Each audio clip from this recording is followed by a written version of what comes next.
اب ذرا ایک بدچلن عورت کے مکر و فریب کا واقعہ بھی سن لیجیے۔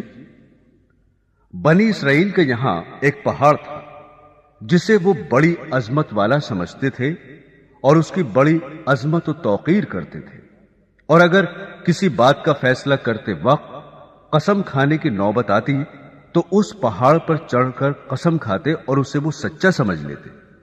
اس شہر میں ایک خوبصورت عورت تھی جس کا ایک نوجوان سے ناجائز تعلق ہو گیا۔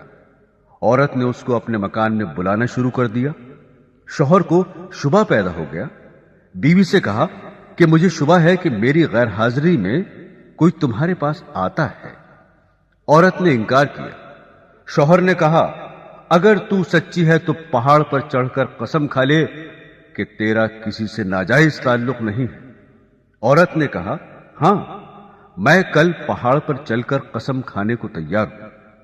ادھر اس نے اپنے آشنا سے کسی طرح چھپ کر یہ کہہ دیا کہ کل تم پہاڑ کے نیچے ایک گدھا لے کر کھڑے رہنا، میں اور میرا شوہر پہاڑ پر چڑھنے کے لیے وہاں آئیں گے، اور میں شوہر سے کہوں گی کہ پہاڑ پر چڑھتے ہوئے میں تھک جاؤں گی، اس بہانے تمہارا گدھا کرائے پر لے کر میں اس پر سوار ہو کر پہاڑ پر چڑھوں گی۔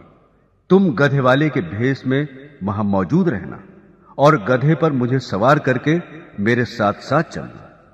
چنانچہ جب دوسرے روز میاں بیوی پہاڑ پر چڑھنے کے لیے گھر سے نکلے اور چلتے چلتے پہاڑ کے پاس پہنچے تو وہاں اس کا آشنا گدھے والے کے بھیس میں گدھا لیے کھڑا ہوا تھا۔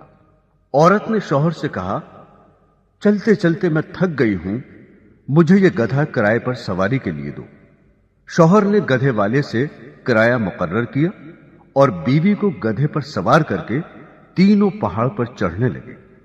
جب وہ جگہ آئی جہاں لوگ قسمیں کھاتے تھے تو اس مکار عورت نے اپنے آپ کو گدھے سے نیچے گرا دیا، اور اس گرنے میں اپنی رانے وغیرہ قابل سطر بدن بھی ننگا کر دیا، اور ایسی صورت پیدا کر دکھائی کہ شوہر نے یہی سمجھا کہ گدھے سے اتفاقاً گر گئی اور گرتے ہوئے اتفاقاً ننگی ہو گئی ہے۔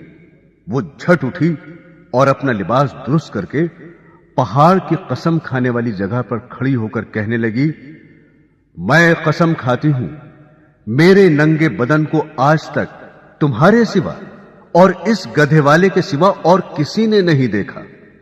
شوہر مطمئن ہو گیا کیونکہ اس نے یہ سمجھا کہ اس گدھے والے نے اسے گدھے سے گرتے ہوئے اس کا ننگا بدن اتفاقاً دیکھا۔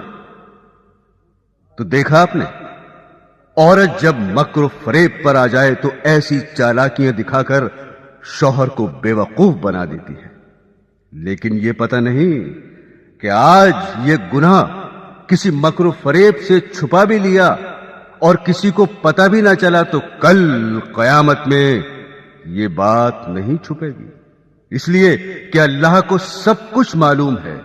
اللہ سے کوئی کام چھپا ہوا نہیں، دنیا والوں سے چھپ سکتا ہے لیکن اللہ تعالی سے نہیں چھپ سکتا، اور اللہ کے نبی صلی اللہ علیہ وسلم نے اس کا عذاب بتا دیا کہ ایسی عورت سینے کے بل جہنم کے اندر جلے گی۔